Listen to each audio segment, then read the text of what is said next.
देखिए, भारतीय जनता पार्टी ने पूरी दिल्ली में कई आपत्तिजनक पोस्टर लगाए हैं।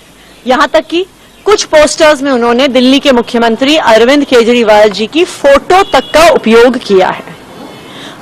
हमारी लीगल टीम ने 6 दिन पहले इन आपत्तिजनक होर्डिंग्स की शिकायत करी थी और आज हम सीईओ दिल्ली से मिलकर आए हैं।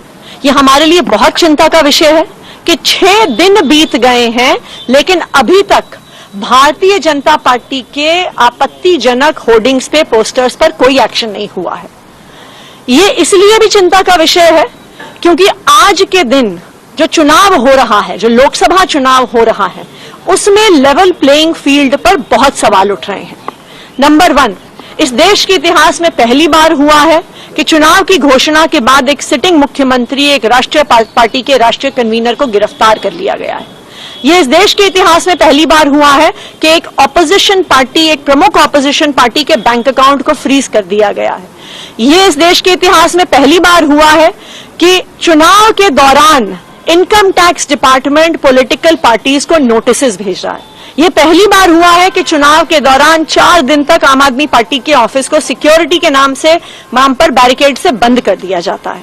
तो आज ये पूरे देश की चिंता है कि क्या इस लोकसभा चुनाव में हर पार्टी को लेवल प्लेइंग फील्ड मिल रही है कि नहीं मिल रही, क्योंकि 6 दिन में अगर कुछ पोस्टर और कुछ होर्डिंग पर एक्शन नहीं होता तो बड़ी समस्याओं का क्या समाधान होगा।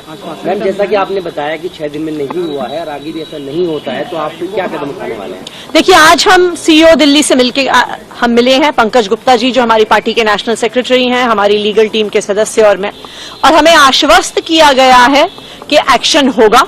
लेकिन अगर फिर भी नहीं होता है तो फिर हम इलेक्शन कमीशन ऑफ इंडिया से टाइम मांगेंगे। यह भी हमारे लिए चिंता का विषय है कि इलेक्शन कमीशन ऑफ इंडिया आजकल टाइम भी नहीं देता है विपक्षी पार्टियों को। तो ये जो लोकसभा का चुनाव है, ये बहुत दुखद कारणों के लिए, बहुत गलत कारणों के लिए एक ऐतिहासिक चुनाव बन रहा है। मैं इलेक्शन कमीशन को भी याद कराना चाहूंगी कि इस देश के संविधान ने आपको एक जिम्मेदारी दी है। इस देश में लोकतंत्र को बनाए रखने, बचाए रखने की जिम्मेदारी दी है और हम उम्मीद करते हैं कि इलेक्शन कमीशन किसी एक राजनीतिक दल का, केंद्रीय सरकार का एक हथियार बन के नहीं रह जाएगा। बीजेपी एक सवाल उठा रही है कि अम्बेडकर और भगत सिंह के बीच में आपने अरविंद केजरीवाल की फोटो लगा दी। इस पर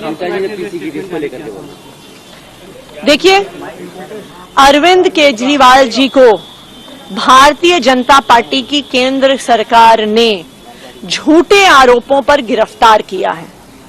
आज अरविंद केजरीवाल भारतीय जनता पार्टी की तानाशाही के खिलाफ जो संघर्ष चल रहा है, उस संघर्ष के प्रतीक हैं। इसलिए अरविंद केजरीवाल जी की जो फोटो है, चाहे हमारा पार्टी ऑफिस हो, चाहे हमारा कार्यालय हो, उनकी फोटो इस बात का प्रमाण है, इस बात को याद दिलाने के लिए है कि जो आज संघर्ष चल रहा है भारतीय जनता पार्टी के खिलाफ, ये स्वतंत्रता संग्राम से कम नहीं है। एक समय ऐसा था जब देश के लोग अंग्रेजों के खिलाफ लड़ा करते थे। आज एक समय ऐसा आ गया है जब भारतीय जनता पार्टी की तानाशाही के खिलाफ लड़ना पड़ रहा है और वही अरविंद केजरीवाल जी कर रहे हैं।